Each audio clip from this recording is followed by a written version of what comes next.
அஸ்ஸலாமு அலைக்கும் ரஹ்மத்துல்லாஹி வபரகாத்துஹு. அல்லாஹும்ம ஸல்லி அலன் நூரி வாஹிலிஹி. புனிதமான மகத்துவம் மிகுந்த ரமலான் மாதத்தில் நாம் வந்துவிட்டோம். சொல்லும் போதே ஒரு சந்தோஷம். புனிதமான இந்த ரமலான் மாதத்தின் சிறப்பு என்ன என்று பார்த்தாலே நமக்கு தெரியும், அது தராவி தொழுகை தான்.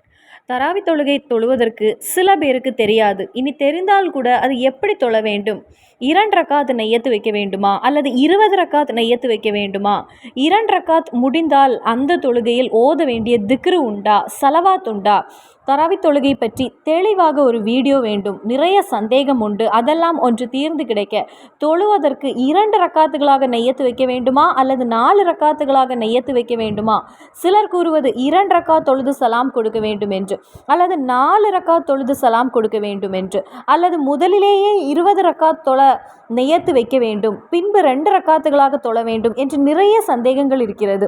அப்படி கமெண்ட் வந்ததுக்கு அந்த கமெண்டில் பதில் அனுப்ப எனக்கு முடியாது. அதனால தான் இந்த ஒரு வீடியோ பண்ணலாம் அப்படின்னு நினைத்தேன். யாருக்குமே எளிதாக சீக்கிரம் புரிந்து கொள்ளக்கூடிய ஒரு வகையில் தராவி தொழுகை பற்றியுள்ள முழு விவரம். முதலில் நான் சொல்லக்கூடியதை நாம் கௌரவம் கொடுத்து பார்க்க வேண்டிய ஒரு விஷயம். சில நபர்களுக்கு உள்ள ஒரு தவறான கருத்து, இந்த தராவி தொழுகை ஆண்களுக்கு மட்டுமே உள்ளது. ஆண்கள் நோன்பு துறந்து மகரிப்பு தொழுகை தொழுதுவிட்டு அவர்கள் பள்ளியில் சென்று தராவி தொழுகை முடித்து வருவாங்க. அந்த நேரத்தில் பெண்கள் வீட்டில் அடுத்த நேர உணவிற்கு தயார் செய்து, சகர் உணவு தயார் செய்து, பாத்திரங்களை கழுகி இஷா தொழுகையை தொழுதுவிட்டு அதோடு முடிந்து விட்டது. அப்படி வாழக்கூடிய தாராளமான பெண்கள் உண்டு. ஆண்களுக்கும் பெண்களுக்கும் ஒரே போல் தொழுகின்ற ஒரு தொழுகை தான் இந்த தராவி தொழுகை. அதில் ஆண் பெண் என்கிற வித்தியாசம்லாம் கிடையாது. அது ஆண்களும் பெண்களும் சரியாக செய்ய வேண்டிய ஒரு விஷயமாகும். முன்னாடி பெண்கள் சரியாக தொழவில்லை என்றாலும் இப்போது பெண்கள் கொஞ்ச காலமாக சேர்ந்து ஜமாத்தாக தொழ ஆரம்பித்து விட்டாங்க. ஜமாத்தாக தொழ முயற்சி செய்ய வேண்டும். காரணம், ஜமாத்தாக தொழும்போது சாதாரண மாதத்தில் நமக்கு 27 இரட்டிப்பான கூலி உண்டு. அப்போது ரமலான் மாதத்தில் அதற்கு இரட்டிப்பான நன்மை கிடைக்கும். நம்மை சுற்றி பக்கத்து வீட்டில் உள்ளவங்களோ அல்லது குடும்பத்தினருடன் சேர்ந்தோ, உம்மா, மாமியார், சகோதரி, பிள்ளைகள் அவர்களுடன் சேர்ந்தோ ஜமாத்தாக தொழ முயற்சி செய்யுங்கள். இன்னும் சிலருடைய சந்தேகம், தராவி 20 ரக்காத்தா அல்லது 11 ரக்காத்தா அல்லது 2 ரக்காத்தா அல்லது 8 ரக்காத்தா அல்லது 22 ரக்காத்தா என்ற கருத்துகள் இருக்கிறது. நமக்கு 20 ரக்காத் என்று உமர் இப்னு ஹத்தாப் ரலியல்லாஹு தஆலா அன்ஹு அவங்க தொழுது நமக்கு காண்பித்து தந்தாங்க. அதற்கு முன்னதாக அபூபக்கர் சித்திக் ரலியல்லாஹு தஆலா அன்ஹு அவர்களுடைய காலத்தில், அவர்கள் ஆட்சி செய்த அந்த காலத்தில் ஒருவருக்கொருவர் தனித்தனியாக தொழுதாக. அதற்கு பின் தான் உமர் இப்னு ஹத்தாப் ரலியல்லாஹு கலீஃபாக இருந்த அவர்கள் அந்த காலத்தில் எல்லாரையும் அழைத்து ஜமாத்தாக தொழுதாங்க. அது 20 ரக்காத் தொழுததாக நமக்கு ஹதீஸில், எந்த ஒரு ஹதீஸ்லையும் நமக்கு பார்க்க முடிகிறது. ஹதீஸில் அது பதிவான ஒரு விஷயம். அதை நமக்கு புரிந்து கொள்ள முடிகிறது. அப்போது உமர் இப்னு ஹத்தாப் ரலியல்லாஹு தஆலா அன்ஹு அவங்க சஹாபாக்கள் எல்லாரையும் அழைத்து சேர்ந்து 20 ரக்காத் தொழுததாக நமக்கு ஹதீஸில் தெளிவாக இருக்கிறது. சிலர் 8 ரக்காத் தொழக்கூடியவர்கள் உண்டு. 8 ரக்காத் தொழக்கூடியவர்கள் அதை தொழுது கொள்ளலாம். 8 ரக்காத் தொழுதாலும் அதனுடைய நன்மை கிடைக்கும். அல்லது 11 ரக்காத் தொழக்கூடியவர்கள் உண்டு. 11 ரக்காத் தொழுதால் அதன் நன்மை கிடைக்கும். இனி அதிக உடல் சோர்வு கொண்டு தராவி தவிர்க்க முடியாத தொழுகை அப்படின்னு 2 ரக்காத் தொழுதால் அதற்குள்ள நன்மை கிடைக்கும். அப்படி எந்த ஒரு குழப்பமும் இல்லை, அதில் எந்த ஹராமும் இல்லை, ஒரு கராகத்தும் இல்லை. நீங்கள் 2 ரக்காத் தொழுதாலும் அது தராவி தொழுகை தான், 8 ரக்காத் தொழுதாலும் அது தராவி தொழுகை தான். ஆனால் அந்த ரக்காத்தின் கூலி தான் உங்களுக்கு கிடைக்கும். காரணம், நாம் 20 ரக்காத் தொழும்போது எத்தனை சுஜூது நமக்கு கிடைக்கிறது, அதை நாம் கவனிக்க வேண்டும். 8 ரக்காத் தொழும்போது அதிக நேரம் எடுத்து நீங்கள் தொழுதாலும் 8 ரக்காத்தின் நன்மை தான் உங்களுக்கு அதில் கிடைக்கும். அந்த 8 ரக்காத்தில் இருக்கக்கூடிய சுஜூது, ருக்கு, அதில் என்ன நன்மையோ அந்த நன்மை கிடைக்கும். ஆனால் 20 ரக்காத் தொழும்போது அதற்கான நன்மை நமக்கு கிடைக்கும். தராவி தொழுகையின் முழு நன்மை நமக்கு கிடைக்க வேண்டும், அதனுள்ள எல்லா நன்மை நமக்கு கிடைக்க வேண்டும் அப்படின்னு நினைக்கக்கூடியவங்க உமர் இப்னு ஹத்தாப் ரலியல்லாஹு தஆலா அன்ஹு அவங்க நமக்கு காண்பித்து தந்த 20 ரக்காத் தொழுகை தொழுவதற்கு நாம் கவனிக்க வேண்டும். அதற்கு என்று இனி 8 ரக்காத் தொழுதால் அது தவறு என்று கிடையாது. அதுவும் தராவி தொழுகை தான்.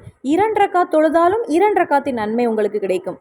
தராவி தொழுகை முழு நன்மையும் எனக்கு கிடைக்க வேண்டும் அப்படின்னு நினைக்கக்கூடியவங்க மட்டும் 20 ரக்காத்தை தொழுது கொள்ளுங்கள்.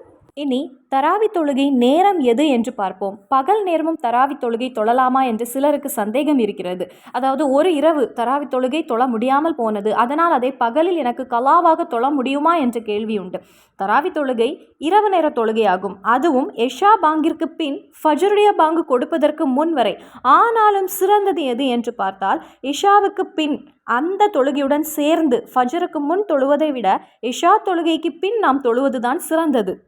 இன்னும் சிலருக்கு என்ன சந்தேகம்னா, இஷாவுக்கு பின் தராவி தொழ வேண்டுமா அல்லது தராவி தொழுகை முடித்துவிட்டு நாம் எஷா தொழுகை தொழ வேண்டுமா என்று. கண்டிப்பாக தராவி தொழுகைக்கு முன்னதாக நாம் எஷா தொழுகையை தொழுதிருக்க வேண்டும். எஷா தொழாமல் நாம் தராவி தொழுகை தொழுதால் அது சரி ஆகாது என்று கிடையாது. ஆனால் நமக்கு கடமையான ஃபர்லான தொழுகை என்பது எஷா தொழுகை ஆகும். ஃபர்லான தொழுகையை நாம் தொழுவதற்கு முன்பின் உள்ள சுன்னத்து தொழுகைகள் உண்டு. 2 ரகாத் சுன்னத்து தொழுகை உண்டு. அதற்கு தான் நாம் ரவாத்திப் தொழுகை என்பது. அந்த ரவாத்திப் எஷாவிற்கு பின் 2 ரகாத் சுன்னத்து தொழுகை உண்டு. அந்த தொழுகையை முடிந்துதான் நாம் தராவி தொழுகை தொடங்க வேண்டும். அதாவது இன்னும் தெளிவாக சொன்னால் எஷாவிற்கு பின் 2 ரகாத் சுன்னத்து தொழுகை உண்டு. முன் கிடையாது, பின் 2 ரகாத் சுன்னத்து தொழுகை உண்டு. அந்த ஒரு தொழுகையை முடித்துவிட்டு நாம் தராவி தொழுகை தொழ ஆரம்பித்து கொள்ளலாம். அப்போ நாம் செய்ய வேண்டியது, தராவி தொழுகை முன்பாகவே எஷா தொழுகையை தொழுதிருக்க வேண்டும். ஃபரல் முடிந்த பிறகுதான் சுன்னத்து. ஃபரல் முதலில், அதற்கு பின் 2 ரகாத் சுன்னத்து தொழுகை ரவாத்தீப் சுன்னத்து தொழுகை உண்டு. அதன் பின் நாம் தராவி தொடங்கி கொள்ளலாம். தராவி தொழுகை 2 ரகாத் தொழுகிறேன் அப்படின்னு நெய்யத்து வைத்து நாம் தொழக்கூடாது. தராவி தொழுகை 2 ரகாத் கிபிலாவை முன்னோக்கி. இனி இமாமோடு தொழுதால் தராவி தொழுகை 2 ரகாத் கிபிலாவை முன்னோக்கி இமாமோடு சேர்ந்து நான் தொழுகின்றேன் அப்படின்னு நெய்யத்து வையுங்கள். இமாம் சொல்ல வேண்டியது, நான் இமாமாக நின்று தொழுகின்றேன் கிபிலாவை முன்னோக்கி அப்படின்னு நெய்யத்து வையுங்கள். சரியான முறை. தராவி தொழுகை 2 ரகாத் இமாமாக கிபிலாவை முன்னோக்கி அல்லாஹு தாலாவுக்கு வேண்டி நான் தொழுகின்றேன் அப்படின்னு நியத்து வைத்து அல்லாஹு அக்பர் என்று கூறிக்கொள்ளுங்கள். நாம் 20 ரகாத் தொழுகின்றோம். அதில் நமக்கு 10 சலாம் கொடுக்க வேண்டும். ஒவ்வொரு 2 ரகாத்திலும் நாம் சலாம் கொடுக்க வேண்டும். ஒவ்வொரு 2 ரகாத்திலும் சலாம் கொடுத்து விட்டால் மறுபடியும் நெய்யத்து வைக்க வேண்டும். இமாமோடு சேர்ந்து தொழுதால் இமாமோடு சேர்ந்து தொழுகின்றேன், தராவி தொழுகை என்று சொல்ல வேண்டும். கிபிலாவை முன்னோக்கி தொழுகின்றேன் என்று சொல்ல வேண்டும். சுன்னத்து தொழுகை என்று சொல்ல வேண்டும். அல்லாஹு தாலாவுக்கு வேண்டி என்று சொல்ல வேண்டும். இமாமோடு தொழுதால் இமாமோடு தொழுகின்றேன் என்று சொல்ல வேண்டும். அப்படி அல்லாஹு அக்பர் என்று சொல்லிக் கொள்ளுங்கள். அந்த முறையில் 2 ரகாத்துகளாக சலாம் கொடுத்து 20 ரகாத் பூர்த்தி செய்யுங்கள். பெண்கள் பள்ளியில் போக முடியவில்லை, அதற்கு வாய்ப்பில்லை என்றால் பெண்கள் எல்லாருமாக சேர்ந்து ஜமாத்தாக தொழ முயற்சி செய்யுங்கள். காரணம், ஜமாத்தாக தொழ வேண்டிய ஒரு தொழுகை தான் இந்த தராவி தொழுகை என்பது. அதில் யாராவது ஒரு நபர் நிற்கக்கூடியவங்க அஸ்ஸலாத்து ஜாமியா என்று கூறுவது சுன்னத்தாகும். சிலர் நினைப்பது பள்ளியில் தொழுகின்றவங்களுக்கு மட்டும்தான் இந்த அஸ்ஸலாத்து ஜாமியா கூற முடியும் என்று. அப்படி நினைக்க வேண்டாம். வீட்டில் தொழும்போதும் பெண்கள் யாராவது ஒரு நபர் அஸ்ஸலாத்து ஜாமியா என்று கூறி தொழுகையை ஆரம்பித்து கொள்ளலாம். அப்போது எஷாவுக்கு பின் 2 ரகாத்து சுன்னத்து தொழுகையை முடித்துவிட்டு ரவாத்தீபு சுன்னத்து தொழுகையை தொழுதுவிட்டு யாராவது ஒரு நபர் அஸ்ஸலாத்து ஜாமியா என்று கூறுங்கள். இனி அது கூற முடியவில்லை என்றால் ஒரு சலவாத்தை நீங்கள் கூறி தொடங்கலாம். அல்லது ஒரு தஸ்பீக், அல்லாவுக்கு விருப்பப்பட்ட ஏதாவது ஒரு திக்ரு சலவாத்து. இனி இமாம் தான் கூற வேண்டும் அப்படின்னு கிடையாது. அதில் நிற்கக்கூடியவங்க யார் வேண்டுமானாலும் சொல்லலாம். முடிந்தவரை அஸ்ஸலாத்து ஜாமியா என்று கூறுங்கள், அது சுன்னத்தாகும். அதன் பின் உங்களது சொஃபில் இமாமுடன் நின்று தொழுகையை தொடங்குங்கள். இனி நாம் தொழுகையை தொடங்க போகிறோம். முதலில் நெய்யத்து வைக்க வேண்டும். அரபியிலும் வைக்கலாம், தமிழிலும் வைக்கலாம், மலையாளத்திலும் வைக்கலாம், இங்கிலீஷில் வைக்கலாம். உங்களது மொழி எந்த மொழியிலோ அதில் நீங்கள் வைத்து கொள்ளலாம். அப்போ முதலில் நாம் அரபியில் வைத்து கொள்ளலாம். நவைத்துன் ஹுசல்லி சுன்னத்தி சலாத்தி தராவி ரகாத்தீனி முத்த வஜ்ஜியன் இலல் கிபிலத்தி அதாலில்லாஹி தஆலா மாலிமாமி. அதாவது இமாமோடு சேர்ந்து தொழக்கூடியவங்க தராவி என்கிற சுன்னத்து தொழுகை 2 ரகாத்து கிபிலாவை முன்னோக்கி அல்லாஹு தாலாவுக்கு வேண்டி நான் இமாமோடு சேர்ந்து தொழுகின்றேன் அப்படின்னு நெய்யத்து வைத்து கொள்ளுங்கள். நீங்கள் இமாமாக நின்று தொழுகிறீங்கன்னா அந்த இடத்தில் நான் இமாமாக நின்று தொழுகிறேன் அப்படின்னு நீங்கள் நெய்யத்து வைத்து கொள்ளுங்கள். அதாவது மாலிமாமி அப்படின்னு சொன்ன அந்த இடத்துல இமாமாக நின்று நான் தொழுகின்றேன் அப்படின்னு நெய்யத்து வைத்து கொள்ளுங்கள். இனி മലയാളത്തിലാக இருந்தாൽ തറാവി എന്ന് പറയുന്ന 2 റകാത്ത് സുന്നത്ത് നിസ്കാരം കിബിലാவை நோக்கி அல்லாஹு தாலாக்கு வேண்டி ഞാൻ നിസ്കരിക്കുന്നു அப்படின்னு நீங்கள் நியத்து வைத்துக் கொள்ளுங்கள்.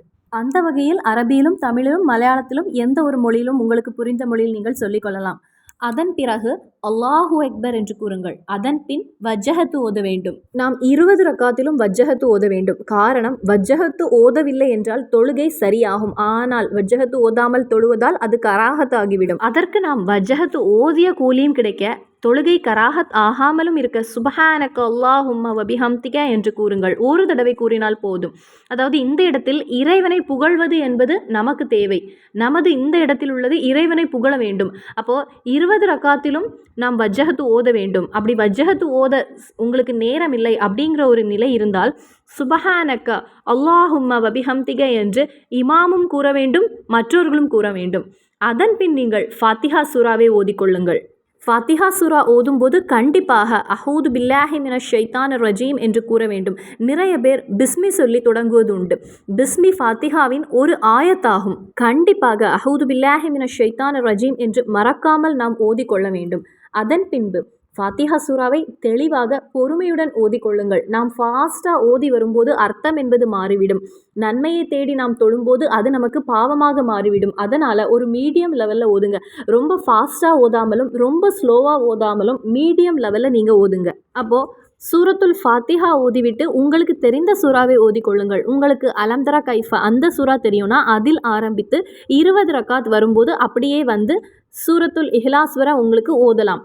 இனி அதற்கு தெரியவில்லை என்றால் வல்லுஹா வல்லைலி அதில் தொடங்கி உங்களுக்கு சூரத்துல் இஹ்லாஸ் அது வரைக்கும் நீங்கள் ஓதி வரலாம். எனக்கு பார்க்காம ஒரு சூறாவும் தெரியாது, ஒரே ஒரு சூறா தான் தெரியும், சூரத்துல் இஹ்லாஸ் அது மட்டும்தான் உங்களுக்கு தெரியும்னா 20 ரக்காத்திலும் சூரத்துல் இஹ்லாஸை ஓதிக்கொள்ளுங்கள். அதாவது குல்ஹு அல்லாஹு அஹது அது மட்டும்தான் தெரியும்னா அந்த ஒரு சூறாவை 20 ரக்காத்திலும் ஓதிக்கொள்ளுங்கள். அல்லது சூரத்துல் ஃபலக் மட்டும்தான் தெரியும்னா 20 ரக்காத்திலும் சூரத்துல் ஃபலக்கை ஓதிக்கொள்ளுங்கள். இன்னா ஹுத்தைனாக்கல் கௌசர் அந்த சூறா தான் தெரியும்னா 20 ரக்காத்திலும் அதையே நீங்கள் ஓதிக்கொள்ளலாம்.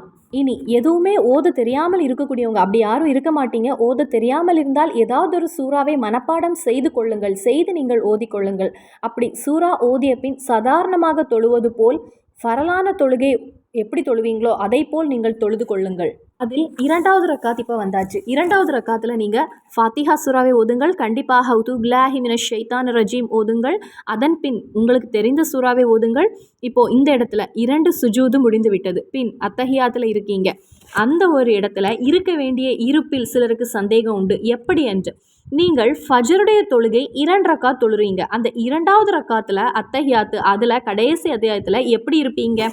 அதே இருப்பில் தான் இங்கே நாம் இருக்க வேண்டும். அதாவது ஃபஜருடைய தொழுகை இருக்குது. அந்த ஃபர்லான தொழுகையில் 2வது ரக்காத்தில் எப்படி நீங்கள் அத்தஹியாத்தில் இருப்பீங்களோ அதே அமர்வில் இருந்து நாம் சலாம் கொடுக்க வேண்டும். இனி சிலருக்கு அத்தஹியாத்தும் ஓதி சலவாத்தையும் ஓதி சலாம் கொடுக்க சிரமமாக இருந்தது அப்படின்னு இருக்கக்கூடியவங்க, நேரம் இல்லை அப்படின்னு இருக்கக்கூடியவங்க கண்டிப்பாக அத்தஹியாத்தை ஓத வேண்டும். அதன் பின் அல்லாஹும்ம ஸல்லி அலா சய்யிதினா முஹம்மதீன் வலா ஆலி சய்யிதினா முஹம்மத் அப்படி நீங்கள் ஓதிவிட்டு சலாம் கூறிக்கொள்ளுங்கள். ஆனால் சலாம் கூறுவதற்கு முன்னதாக அதிக சிறப்பு நிறைந்தது. இந்த இடத்தில் நாம் 3 விஷயங்களை கேட்பது சுன்னத்தாகும். அதாவது ரப்பனா அத்தினா ஃபித்துன்யா ஹசன ஒஃபில் ஆஹ்ரத்தி ஹசனத்தன் வகினா அதாபன்னார் இந்த ஒரு துவாவை நீங்கள் ஓதிவிட்டு சலாம் கொடுப்பது சுன்னத்தாகும். இந்த 3 விஷயங்களை கேட்பது சுன்னத்தாகும். அதாவது கபருடைய வேதனையிலிருந்து நான் பாதுகாவல் தேடுகின்றேன், அல்லாஹு தாலா தரக்கூடிய அந்த அதாபிலிருந்து நான் பாதுகாவல் தேடுகின்றேன், தஜ்ஜாலுடைய அந்த ஒரு இதிலிருந்து நான் பாதுகாவல் தேடுகின்றேன் அப்படின்னு இந்த இடத்துல நாம் கேட்டுவிட்டு சலாம் கொடுப்பது சுன்னத்தாகும். அதன் பின்பு நீங்கள் அஸ்ஸலாமு அலைக்கும் வரஹ்மத்துல்லாஹி வபரகாத்துஹு அஸ்ஸலாமு அலைக்கும் வரஹ்மத்துல்லாஹி வபரகாத்துஹு இந்த முறையில் நீங்கள் 20 ரக்காத்தையும் தொழ வேண்டும். இப்போ நம்ம 2 ரக்காத் எப்படி தொழுதோமோ அதே போல் ரிப்பீட் செய்து 20 ரக்காத்தையும் தொழுது கொள்ளுங்கள். இதுதான் தராவி தொழுகை தொழுவதற்குள்ள முழு முறை. தராவி தொழுகை எப்படி தொழ வேண்டும் அப்படிங்கிற ஒரு சரியான முறை இதுதான். ரொம்ப எளிதான முறையில் யாருக்குமே தொழலாம். 20 ரக்காத்தையும் எளிதாக தொழுது விடலாம். குறைந்த நேரத்தில் நமக்கு தொழுது விடலாம். வஜ்ஜஹத்து ஓதுவதற்கு சிரமமாக இருந்தால் இனி அதிக நேரம் இல்லை அப்படின்னு இருக்கக்கூடியவங்க சுப்ஹானக அல்லாஹும்ம வபிஹம்திக அப்படின்னு ஒவ்வொரு ரக்காத்திலும் கூறினால் போதுமானது. தராவி தொழுகைக்கு எனக்கு சூறா தெரியாது, எனக்கு ஓதுவதற்கு நேரம் இல்லை அப்படின்னு யாருமே தவிர்க்க வேண்டிய தேவையில்லை. உங்களுக்கு தெரிந்த எந்த ஒரு சூறாவையும் நீங்கள் நீங்கள் ஓதிக்கொள்ளலாம். 20 ரக்காத்திலும் ஒரே சூறாவை ஓதி தொழுது கொள்ளலாம். இந்த ஒரு வீடியோ பார்த்தபோதே நேரம் இல்லாதவர்களுக்கும் இனி சோம்பல் உள்ளவர்களுக்கும் கண்டிப்பாக தராவி தொழுகை எளிதாக தொழலாம் அப்படின்னு தோன்றும். வஜ்ஜஹத்து ஓத வேண்டிய அந்த இடத்தில் அந்த எளிதான அந்த திக்ரை ஓதலாம். ஏன்னா இறைவனை புகழ வேண்டும் அப்படிங்கிற ஒரு தேவை தான் நமக்கு. அப்போ அந்த இடத்தில் அந்த ஒரு திக்ரை ஓதி விடலாம். நமக்கு நேரம் இல்லாதவர்களுக்கும் ஓத தெரியாது அப்படின்னு இருக்கக்கூடியவங்க நான் சொன்ன அந்த திக்ரை நீங்கள் ஓதிக்கொள்ளுங்கள்.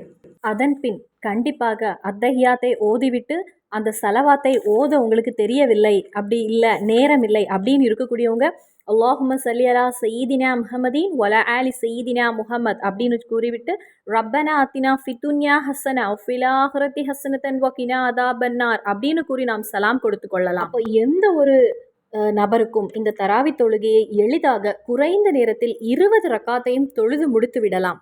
இந்த தராவி தொழுகைக்கு நெய்யத் என்பது ரொம்ப முக்கியமான ஒரு விஷயம். நமது வீடியோக்கு கீழே நிறைய பேர் தமிழில் போடும்போது எங்களுக்கு தமிழ் தெரியாது, இங்கிலீஷில் போடுங்க, எங்களுக்கு இங்கிலீஷ் தான் தெரியும் அப்படின்னு சொல்லக்கூடியவங்களும் உண்டு. அவங்க இந்த தராவி தொழுகைக்கு நெய்யத்து வைக்க வேண்டியது I intend to pray the sunnah prayer of Tarawih by facing the Qibla as 2 rakat for Allah Ta'ala அப்படின்னு நீங்கள் நெய்யத்து வைத்துக் கொள்ளுங்கள். இதை நீங்கள் இந்த முறையில் ஒவ்வொரு 2 ரக்காத்திலும் நீங்கள் நெய்யத்து வைத்து தான் தொழ வேண்டும். அப்போ நான் இங்கே சொல்ல வருகின்ற விஷயம், இந்த ரமலான் மாதத்தை நாம் சரியான முறையில் நல்ல முறையில் பயன்படுத்த வேண்டும். இந்த ஒரு மாதத்தில் ஜமாத்தாக நாம் தொழுவோம், குர்ஆன் ஓதியும் நல்ல நல்ல நன்மை செய்து சதக்கா கொடுத்து நமக்கு நிறைய செல்வம் நிறைய வசதி இருக்க வேண்டும் அப்படின்னு கிடையாது. இருக்கக்கூடியவற்றில் ஒரு சிறிதை நாம் சதக்காவாக கொடுப்போம். இந்த 30 நாளையும் அல்லாஹு தாலா நமக்கு 30 நாள் தருகிறானா 29 என்பது அல்லாஹுக்கு மட்டுமே தெரியும்.